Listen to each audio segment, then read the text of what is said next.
อันจะเฮ็ดหยังสาวนี่เฮ็ดหยังอันนี้ทมถ่านทานบ่อนพื้นเฮ็ดทานไม่เฮ็ดอุ้ย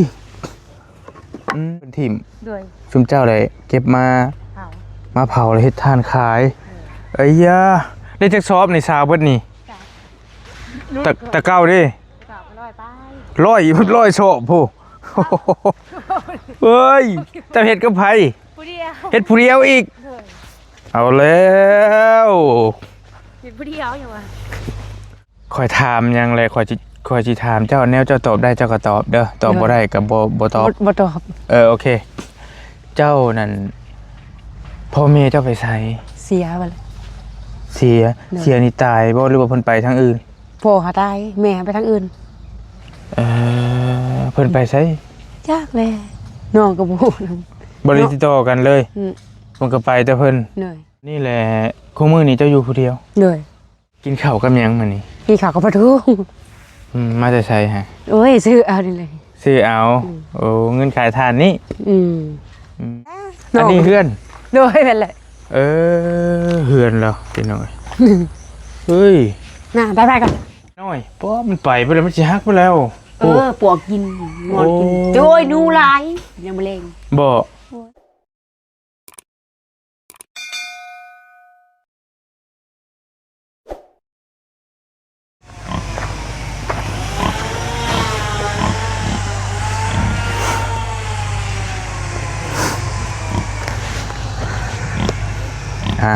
พี่น้องเนาะกราบทักทายสบายดีเนาะสบายดีและสวัสดีพ่อแม่พี่น้องยามบรรยากาศช่วงค่อยค่ำลงแรงเด้อพี่น้องเด้อทักทายสบายดีกันอยู่หมู่บ้านแห่งหนึ่งบอลี่เดินทางเข้ามาหาน้องคนหนึ่งเห็นในช่องบาวแซนเมื่อคืนนี้บอลี่ได้มีโอกาสนั่งคุยกันเนาะนั่งคุยกันกับบาวแซนแต่ทางบอแซนเพิ่นก็บอกว่ามีน้องคนหนึ่งเพิ่นเป็นผู้หญิงเป็นสาวแล้วก็อยู่คนเดียวนะพ่อก็ไปทั้งพ่อแม่ก็ไปทั้งแม่พี่ก็อยู่ทั้งพี่น้องก็อยู่ทั้งน้องแล้วอยู่ผู้เดียวเป็นผู้สาวโสดแล้วก็ที่สำคัญคือดุมันเผาทานขายประทังชีวิตอาศัยชีวิตใช้ชีวิตอยู่คนเดียวว่าซั่นซะพอได้ฟังเรื่องราวของเราแล้วก็เลยรู้สึกว่าน่าสนใจก็เลยจะเข้ามาเยี่ยมยามถามข่าวเบิ่งเนาะพี่น้องเนาะช่วงแรงๆมื้อนี้ก็ได้เข้ามากับอาจารย์ลาว2คนพี่น้องเนาะเดี๋ยวสิเข้าไปถามไทยเข้าไปเบิ่งก่อนว่าน้องเพิ่นอยู่กินแบบใดใช้ชีวิตแบบใดความเป็นไปเป็นมาอยู่จังใดแนวใดคือจังได้มาอยู่คนเดียวนะป่ะเดี๋ยวสิเข้าไปหาน้องเพิ่นก่อนมาสิค่ำช่วงแรงๆพี่น้องมื้อนี้ก็ได้เนาะเดี๋ยวเข้าไปหาน้องเพิ่นก่อนมาพี่น้องคือสิเมนน้องคนนี้บ่เนาะเบิ่งก่อนเบิ่งหน้าเบิ่งตาแล้วคือสิเมนแหละเบิ่งทรงนี่เพราะว่าเห็นในคลิปเพิ่นเห็นเฮ็ดทานงุบงิบหั่นน่ะป้อสบายดีก่อนสบายดีเจ้านี่บ่อันบ่าวแซนมาเยี่ยมยามแม่นบ่โอ้อันเจ้าเฮ็ดหยังสาวนี่เฮ็ดหยังอันนี้ทมถ่านทานบ่อนพื้นเฮ็ดทานไม่เฮ็ดอุ้ยโอ้เพิ่นเป็นโรงงานไม้พี่น้องและชุมนี้แล้วแม่นเศษมันเพิ่นถิ่มชุมเจ้าได้เก็บมาเผาแล้วเฮ็ดทานขายไอ้ยาได้จักซอบนี่สาวเบิดนี่ตะเก้าดิร้อยโชะผู้เฮ้ยแต่เฮ็ดกับไผเฮ็ดผู้เดียวอีกเอาแล้วเฮ็ดผู้เดียวอย่างวะป้าดเห็นแบบนี้นึกเห็นแต่เขาน้องทงอยู่บ้านสายบุญอยู่สวรรค์แต่ก่อนพี่น้องเพิ่นก็เฮ็ดกันประมาณนี้แหละผู้ชายพุ่นน่ะมันขออนุญาตเด้อขออนุญาตเด้อผู้ชายเบอร์ข่อยเคยไปช่วยเรือแต่ก่อนนะแต่ปีก่อนพุ่น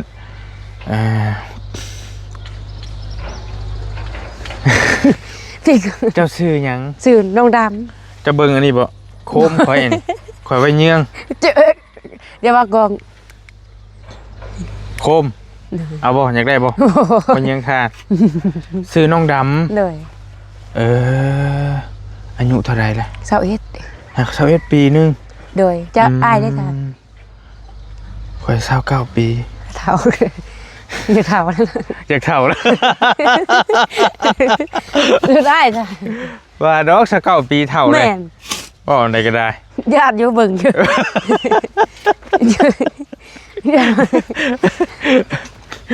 ค่ะอันอยู่ลายคือน้องเนาะ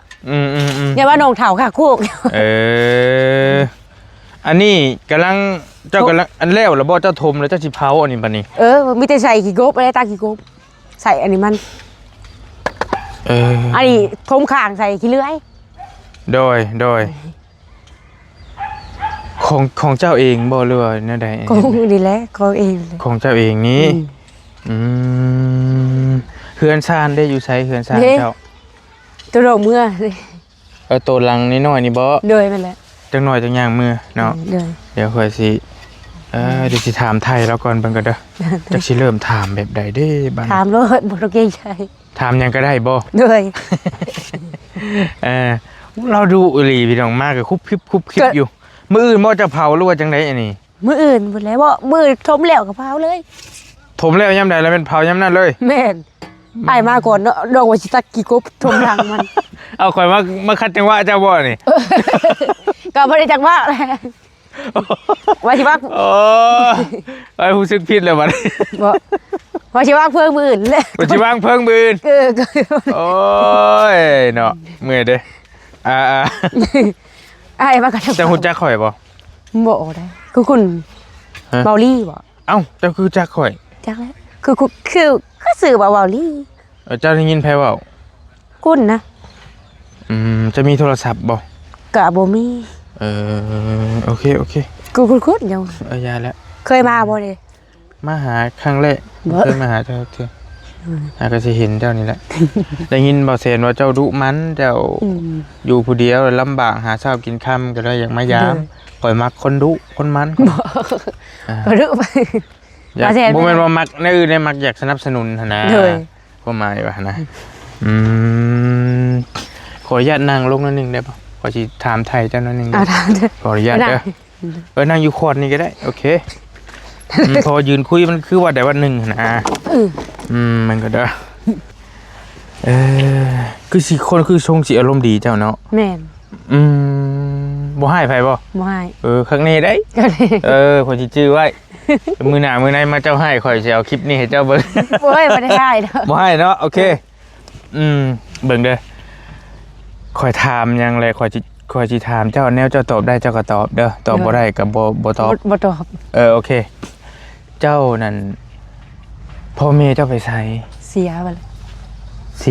สียนี่ตายบ่หรือว่าเพิ่นไปทางอื่น พ่อหาตายแม่ไปทางอื่น เพิ่นไปไส ยากเลยน้องก็บ่ฮู้นำ บ่ได้ติดต่อกันเลยมันก็ไปแต่เพิ่น เหนื่อยน้องแต่ยังน้อยบ่ยังเงิน3ผู้เด็กน้อยนะ ปัจจุบันก็อยู่ลำบ่เท้าเนาะแต่น้อยบ่เท้าตายแล้วมาอยู่ลำลุงลุงหับมาเลี้ยง โอเคพ่อเฒ่าเจ้าอยู่ไสเสด็จนี่ เสียแล้ว พ่อเฒ่าก็เสียคือกันอีก เสียแต่ยังน้อยบ่ บัดนี้แหละ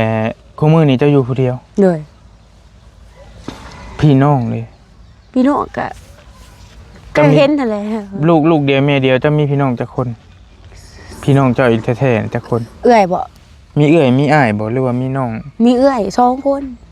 เพิ่นก็อยู่แต่ครอบครัวเพิ่น เลย โอเค ผู้โกก็ไปอยู่นำผัวเพิ่นแล้ว โอเคและเจ้าอยู่นี่จักปีแล้ว โอ้ยหลายปีเลย หลายปี น้องก็บ่โทรบ่ถึกแล้วน้องก็บ่ฮู้ แต่ว่าหลายปีแต่ยังน้อยพุ่นบ่ เลย น้อง ก็มันบ่จื้อแล้ว อารมณ์ดีนี่กินข้าวกับหยังมื้อนี้ พี่เขาก็บ่ทู มาแต่ไสฮะ โอ้ยซื้อเอานี่เลย ซื้อเอาโอ้เงินขายทานนี่ได้จักล้านได้เงินจะโฮมเงินขาย โอ้ ทาย น ซื้อกินน้ำ เอ้าเทื่อนึงได้เป็น100ชอบครับว่าต้องสิได้เงินหลายแท้ ก็ซื้อกินน้ำประหยัด ชอบเท่าไรขาย อ เอาอันแล้วอันให้สอบ14,000 เอ้าเจ้าแบ่งกันบ่เดี๋ยวนี้นะ แบ่งกับอีกไหมแบ่งกับเราแล้วสมมุติเขาได้100นึงเรา40เฮา60 กับอีมีใส่ แน่ผู้เจ้าของงานเด้ๆๆนั่นน่ะเด้ เจ้าของโรงงานเป็นบ่ หน่อย อ๋อ เด้ โอเคอ๋ออันนี้ความหมายว่าไม่เพิ่น หน่อย แล้วเจ้าก็ต้องแบ่งกันมันนี่ แบ่งกับเราแล้ว โอเค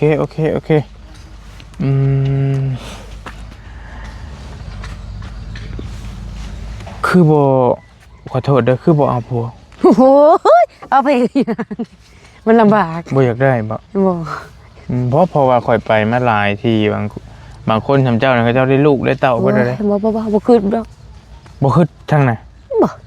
บ่คือ เคยมีผัวแล้วบ่ ยังเป็นชาวโสดอยู่ โอเคหากินด้วยลำแข้งลำขาตัวเองบ่ได้เพิ่งไผ บ่พึ่งไปใหญ่แล้ว ใหญ่เลย เมื่อทีนก็มีเลย โอ้ ขอโทษตั้งแต่สมัย บ่เป็นหยังก็ถึกแล้ว ถูกแล้ว ถ้าเจ้าคิดนั่นนก็ได้ แม่น สิบ่เอาสิบ่มีครอบครัว บ่กะพาเมืองก่อน เดี๋ยวว่าอยากถามค่าโคคืออ้า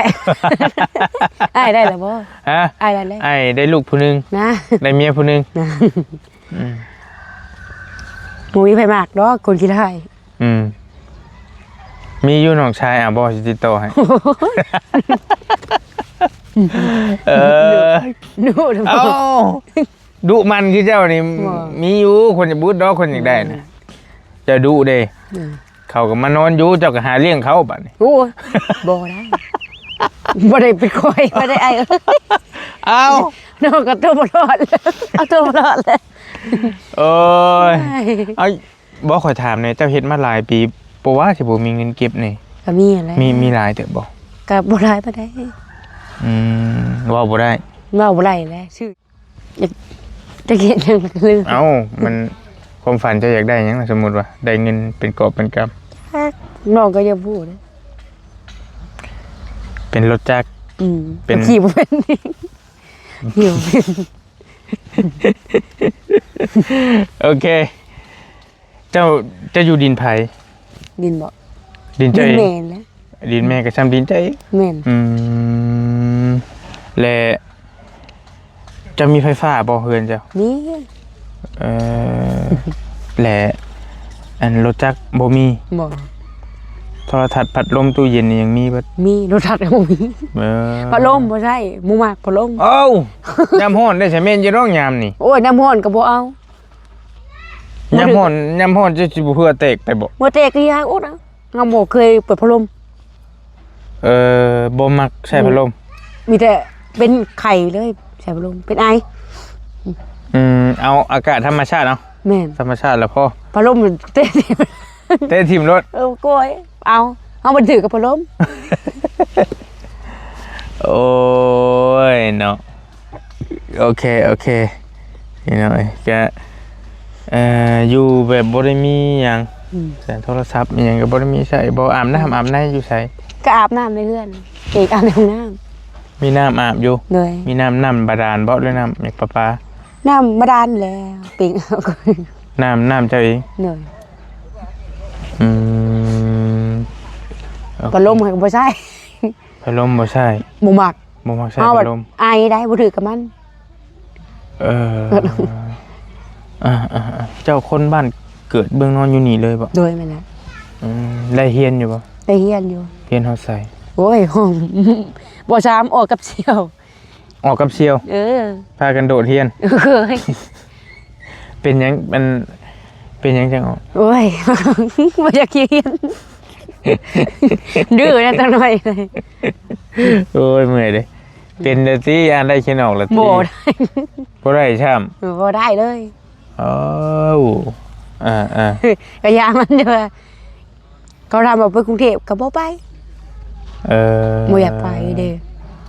อ คนเฮามันสิบ่มีความฝันเนี่ยบ่ข่อยถามว่าความฝันเจ้าอยากได้หยังเจ้าคิดบ่ คิดบอกถ้าคิดมาก่อนที่บอกให้ฟัง ต้องคิดก่อนจักมือจังสิคิดได้ โอ้ย มือเดียวพอ มือเดียว อะไรนั่นเนาะ ทานได้100กระสอบนี่เจ้าหายเองแบกเองยังเองทั้งเบิดเลยบ่ แม่นยิบเอง ปอ ปอดเอง ต่อ เฮ็ดเองโกงเองนี่แหละ จักมือเราจังกองแล้วนี่อันนี้ 2-3มื้อบ่ก็มีไหม ปอต่อ มันก็ม่วนลอกเรียน ม่วนบ่ ม่วน บ่เมื่อย บ่เมื่อย เอ่อ มันก็บ่เมื่อยดอกพอกินเด้ แดดร้อนๆมันน่ะคือจงสิบวย เฮ็ดตอนเช้า ตอนแดดเฮาก็พักติ แม่นพัก แม่นความเจ้าอยู่ บ่เฮ็ดตอนเช้าตอนแรง ก็ข้าวน้ำเจ้าซื้อกิน แม่น จะบ่ได้เฮ็ดนาเลย ก็เฮ็ดอยู่นำเบา โอ้นาบาเพิ่นมีนาแล้วไปช่วยเพิ่น ไปซอยเพิ่น เพิ่นก็แบ่งข้าวให้ มันก็เอาไปกินน้ำเหล้าเราได้กิน อยู่ในบ้านนี้ หน่อย บอลลี่เคยมาซอยเฮ็ดน้องเวียงคำอยู่จักอยู่บ่ ผู้ตายว่า ผู้เพิ่นเสียชีวิตนะ เป็นน้องเอาแล้วนะ พี่น้องจะบ่ น้อยแม่นแหละ ข่อยนี่แหละมาซอยเพิ่นตะลักตะ เป็นโรคมะเร็งบ่ แม่นแหละ เรา3เฮานี่แหละกลางอยู่อุปทอกันเด้อ เราน้อยกว่าเจ้าหน่อยนึง แม่นน้อย น้อยกว่า จะ เจ้า ไปอยู่ใช่แล้วบัดนี้ เพิ่นอยู่พุ่นไปอยู่ทางโรงงานน้ำตาลบ่ อืม โอ้เอาไปมาเป็นพี่น้องกันกับอันนี้นี่จุ๊บเจ้านะ โดยแม่นแหละ โอเคพี่น้องเอ้ยก็อันนี้อาชีพหลักเจ้าเลย แม่นเฮ็ดได้ทางน้อยบ่ แต่ยังน้อยๆพุ่นเลย เฮ็ดกับปะ ว่ายังไงกำพร้านะเรานี่ แม่ พ่อก ำพร้า พ่อแม่ พ่อแม่บ่มี อา อาศัยแต่ลุงห้องพ่อเขาแหละกับป้าและห้องแม่แหละลุงก็ใจดีอยู่กับป้าก็บ่ใจดีปานใด เอ้า อันนี้ น้องก็บ่อยากว่าวดอก ย่าแล้วน้องว่าวมานอกโอ้ย คนใดดีเฮาก็คบคนใดบ่ดีเฮาก็บ่คบ ลุงเราจะดี เราไม่ว่าเราเป็นอ้ายพ่ออ้ายพ่ออ้ายของแม่เฮาเราเป็นน้องแม่เฮาลูกอ้ายลูกน้องนะว่าตรง โอเคมื้อแรงสิกินข้าวกันยัง ๆจาก บ่จักซ้ำ กินข้าวจักเทื่อมื้อนึง มันก็แค่เดียวก็บ่อยากเด้อยู่ผู้เดียวกัน แล้วจ้อยเพราะจะหุ่นดีแล้วเฮ็ดเวียก กินเหนียวกินอ้ายเราชื่อมีเล็กยังบ่กินอยู่4 โมงเลย ป่ะขออนุญาตไปเฮือนชานเจ้านี่เด้อ ไปเบิ่งจังหน่อยแหละข่อยสิเมื่อยันว่ามันมีโอกาสแล้วมื้อหน้าข่อยสิมาปัจจะพาข่อยย่างไปข่อยบ่ เจ้าไต เอ้า มันยังเว้นอยู่ มันจังหุง ว่าชาวเวียงข้ามบ่ถือผมนะ หึ ชาวเวียงข้ามบ่ไปชอดเลย เอานางเวียงคำติ เราค่อยเอาไปอยู่กับลุงนะไปอยู่เวียงจันทน์นี่ข่าวยศเพิ่นตายเพิ่นก็เป็นลูกเพิ่นแหละ โดยตายด้วยโรคตัวเองอยู่ในนี่บ่ มันตายไผก่อนมื้อนี้แล้วดินเงียนเฮือนมื้อนี้ก็ได้มีขี้เหงื่อโดยจะมันปลิวมาตัวที่ประเด็น อันนี้บ่ แม่นนี่ค่ะเขา ทางเข้าอยู่พี่โอ้ยอารมณ์ดีเจ้าเนาะ เลย ตัวไหน อ้าวว่าผู้ใดบ่ถูกใจก็โอ้ยอยากให้เลย เอ้า แม่นได้อ่าน เจ้าจะให้ข่อยได้ บ่ให้ดอกก็เบิ่งได้สิแล้วนี่แหละ อันนี้เฮือน โดยเป็นแหละ เฮือนแล้วพี่น้อยเฮ้ย น่ะไปก่อนแล้วคำนี้เลยมันมี2ห้อง บ่ เลย โอ้2 ห้องแต่ว่านอนผู้เดียวน อนผู้เดียว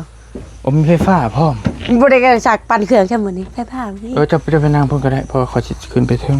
ขออนุญาตเด้อ หน่อยบ่ยังนูทำนี่แหละเหือนก็ได้ ขอโทษเด้อ ทำนี่ มองไหนนอน เด้บอกนี่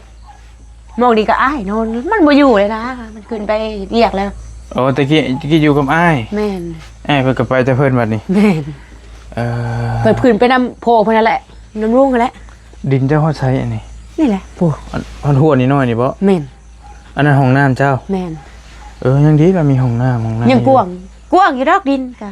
อันนั้นข้อหยังตัวไหน โอ้ยอะนะมันเป็นคอกตะเก้า ข้อ ได้ ไก่ นางน้อยปู ข้อไก่ บ่จักเขาได้แล้วลืมเลยของเก็บอันนี้ก็ของเก็บของ โอเคโอเค ชำนี่แหล้วเพื่อนอยู่ ขอโทษเด้อหมองอันหนึงข้าวเจ้าอยู่หั่น โดย อันนี้ผมมองเก็บถ้วยโอ้ยเป็นระเบียบเรียบร้อยเลยพี่น้องมองนี่ จริงๆอะก็บ่อยเอ้าของบ่ได้ทิ่มเอ้าก็มักสะอาดอ้ายแบบว่า บ่ คนมักสะอาด คนชาชาเนาะเพื่อนเจ้าก็บ่ฮกบ่เฮือได้ข่อยเบิ่งนี่ กินแล้ว มีโต๊ะนั่งข้างนี้นี่ กินแล้วก็ คือว่าแล้วอยู่ใกล้ไม้ แม่นกินแล้วก็ล้างไว้ อยู่นี่แต่น้อยเพราะมันไปแล้วมันสิฮักไปแล้ว ปวกกินงอนกิน โอ้ โอ้ยหนูหลายยังบ่เล่ง บ่ โอ้ย คือบ่เฮ็ดเฮือนใหม่นี่ จักแล้วมันก็บ่มีเงินนี่แหละเนาะเฮ็ดไม่ได้สัก เอ้าบ่แล้วเนาะเผาทานแต่น้อยช่วงสิได้แท้ข่อยว่า โอ้ยก็อยากสอบอยู่สังกะสีมีอยู่ แต่แบบหาคนทางไหนบ่ได้มาสอบ หาคนมาช่วยบ่ได้ อืมอันเงินพอซื้อสังกะสีก็มีอยู่ติ เด้ซื้อไปแล้ว เอาซื้อมาแล้ว อยู่ลุมพอ จักแผ่น หลายแผ่นเติบ หาคนมาช่วยบ่ได้บัดนี้ จ้างข่อยบ่ จ้างก็จ้างบ่ขาเป็ดให้กิน เป็ดมีจักโต เอ้ยเลี้ยงเฮาบ่ได้เลี้ยง เป็นเอื้อยบัด โอ้ยขอมันก็ได้มันได้อยู่ บ่ ไหวเอ้ยกับน้องเพิ่น อืมตายพี่น้องเอ้ยอันจะมีน้ำก๊อกเนาะ น้ำได้ น้ำใดเลย ได้เลย โอเคฝนตกมากก็เป็นจะอยู่บ่เหือน หัว จ้ะ หัวกันแล้ว เออ ก็หัวได้นึงมากับปานใดดอก ก็พออยู่ได้อยู่ ก็พออยู่ได้ อืมพี่น้องเอ้ย เมื่อแล้วนาซาวก็เมื่อแล้วเด้ โดย ก็พอไปพอมาเนาะแต่ว่าก็รู้สึกว่าหลายปีแต่ละเหือนซานเราเนี่ย หลายปีแต่เล็กน้อยบ่ แต่เจ้ายังนี่ เพื่อนนี่ก็เพื่อนมูลน่ะเขาเอาออกแล้วมันเซ มันเซ โดยตอนน่ะโอ้ยถูกขนาดก็เลยมาย้ายอยู่เลยพี่ อืมสู่ชีวิตแต่ยังน้อยพระเจ้านะ น้อยแม่นแหละ อ่า แต่น้อย แต่ก็บ่เคยท้อเคยถอย มีหยังก็เฮ็ดไป ไป สมมุติบ่มีไม้เฮ็ดนี่เจ้าสิเฮ็ดหยังบัด โอ้ยค่ะมันก็มีอยู่ดอกแต่ทีผม แล้วก็ฮะ คนบ่เลือกงานน่ะเฮ็ดหยังมันก็เฮ็ดได้เนาะ แม่น อืม เฮ็ดหยังก็เฮ็ดได้เฮ็ดหน้าก็เฮ็ดได้ มีหยังเจ้าก็เฮ็ดเป็นเบิด เป็น เฮ็ดได้เบิดคานให้ไถนาก็เป็น เป็นขับรถไถอันนี้ ขับรถไถก็เป็น พี่ลึกพี่ลือ เอ้ยพี่น้องเอ้ยอันแนวกินแรงนี่ก็บ่มี มีอยู่ซื้อมาให้อยู่ อ๋อโอเคอันนี้ติ๊บเข่าแล้วแล้วก็กระโตะมีแตะหมด มีทั้งหมดนั่นแหละหมดกินสร้างทั้งหมด หม้อ2ใบ ก็ไม่ได้ออกมาหลายหมองล่างถ้วย ก็ออกมาหลายดอก แต่ว่าก็รู้สึกว่าโอเคอยู่ได้เลย มันก็มีอยู่ถ้วยก็ไม่ได้ออกมาหลาย มีตู้เย็นก็ยังใช้ได้ เนอะใช่ พัดลม โบ คนลืมบ่ถูก เตะดิ เจ้าบ่ถือกับพัดลม แม่นคืออะไรมันไอ บ่ตัวๆก็บ่มักพัดลม คำไปอยู่ห้องเอห้องหยังให้เจ๊กเล่นนี่เนาะ โอ้ยหนาวถือเอง เจ้า ไป ห่มผ้าจักโตะแต่ละคืน ตัวเดียวบางทีมันหนาวก็ต้องโตเพราะหมักหนึ่งแบบอาบน้ำหมักหนึ่งขยาวนอนจะขยาวนอน ไปบ่หมักหนึ่งเพื่อฉันนอนมันหนาว โอเคพี่น้องเอ้ยกินอยู่บ่สักขนม กินอะไร กินอยู่ติ นิดหน่อย โอ้ยันว่ายันบ่ กิ ถื น อ เยอะก็ได้เชื่อใคร ยันว่าบ่ถือกับขนม คืออ่านมาพี่ใช่ไหม มาบ้านเดียวก็บ่แซนนั่นแหละ บงซบบ่ ไอ้มาเอาคือหูไอ้มาแต่โป่งชบ เอ้าแต่เขาว่าให้พัง จื้อนี่ ยืน คนอยู่บ้านเดียวก็บ่แซนฮั่น มานะมายังเกาะซิโน่ อยู่ใกล้ๆเซโนนี่แหละ หน่อย อัน เฮ็ดได้จากพ่อน้อง ฮะ เฮ็ดได้จากพ่อน้อง บ่แซนว่าให้ฟัง โอ้โหคือว้าว บ่ว่าข่อยเห็นคลิปแล้วจะเล่าอยู่เรามาถ่ายเจ้านี่แหละ เรา เอาน้องฮาดาวิดเนาะเขาจะบอกให้ฟังเขาลงไปหาเอื้อยเขา เจ้า เละโชว์คนนาง โดย เขาจิตบอกนาง โดย เลยก็สบายดีเขาก็สบายดีเนาะใช่เพื่อนเจ้าแล้วเขาก็พาไปแล้วก็บอกทำนั่นดีอยู่คนเดียวแล้วก็คือเห็นได้มันนี่ ก็เลยสัมภาษณ์เลยเขาก็ได้ กระบุเป็นยังละว่า บ่เป็นหยังไง เอากล้องนี่ก็ได้อยู่ตี ก็ได้อยู่เมื่อวานนี่ก็ถ่ายก็มุกขมุม ขมุกขมุม ว่ากับบอกเชนก็ว่าเอาไปว่ามาเลยเจ้าก็ว่าม่วนเจ้าว่าถึกแล้วแล้วว่า ผู้ละคนน่ะบ่ถือกับเราน่ะว่ะ อยากได้นั่นอยากได้นี่ น้องก็บ่เคยว่าอยากได้นั่นนี่ก็นั่งเว้าไปนี่แหละทุกอย่าง บ่ความหมายว่าคันว่าจะมีเงินเองหั่นนะเจ้าสิซื้อหยังก่อนสินะ จ้า ค่อยถามนั่นนี่กินนี่หั่นนะเอาสมมุติว่าค่อยซื้อโทรศัพท์มาให้กับรถจักรให้เลือกอย่างหนึง เอาโทรศัพท์ เอาโทรศัพท์คือบ่เอารถจักร ขี่น้องขี่บ่เป็น เอาบัดไปให้หันไปนี่ได้ซั่นน่ะ โอ้ยย่างไปมึงเดี๋ยวก็พานาสาวพาไป เอาอยากได้โทรศัพท์ เด้อบ่อะไรนั่นนะ เอามาให้ยัง ก็มาเบิ่งทางนี่นะมันเลยว่าเฮาอ่ะอยู่กับโทรศัพท์ได้นะ มันต้องหลินมาเบิ่งหันเบิ่งนี่คือหมู่หั่นแหล้วเนาะบ่เคยใช้เลย บ่คย แต่ ใช้ เกิด ลย ปาดโตโอเคมันมืดแล้วมื้อหน้าข่อยสิมาหาใหม่เจ้าย่างไปรถน้ำข่อยเดี๋ยวข่อยสิเอาเครื่องให้เด้อ เลยเข้าใจ เอาข้าวต้มขนมไปย่าง ไปที่ ไปย่างก่อนเจ้านี่แหละเฮือนเอ้ย เพื่อนว่าเลยเพื่อนเจ้านี่ก็ เกิน